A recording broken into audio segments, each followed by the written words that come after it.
ওরা তিনজন বাংলাদেশ ক্রিকেটের সাথে সম্পর্কটা যেন হাজার বছরের পুরনো, যেন লাইলি মজনুর প্রেম কাহিনীর মতো। এ যেন পীড়িতের কাঁঠালের আটা, ধরার পরেও যেন ছাড়তেই চায় না।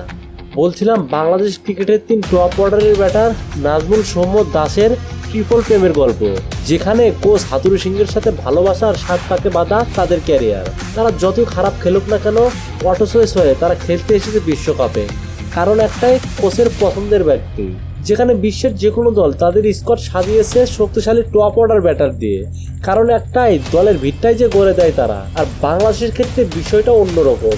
অফ ফর্মে থাকা নাজমুল, সৌম্য, দাসের উপরে আস্থা রেখেছে টিম ম্যানেজমেন্ট, কারণ পাইপলাইনে নাকি এদের চেয়ে ভালো কোনো ক্রিকেটার নেই। থাকবে বা কি করে, আর থাকলেই কি বা হবে। হাতুড়ি সিংহের মূল লক্ষ্য যে বাংলাদেশ ক্রিকেটটাকে ধ্বংস করা, তা না হলে হিসাব করে দেখুন, যেখানে বাংলাদেশে এখন পর্যন্ত পরিচিত ওপেনার রয়েছে প্রায় ডজন খানেক, অথচ তিনি বাংলাদেশের পাইপলাইনে কোনো ওপেনারকে দেখতে পান না।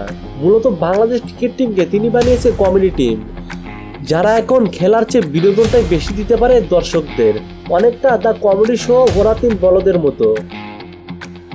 মোহাম্মদ নূরে আলম, স্পোর্টস টাইম, ঢাকা।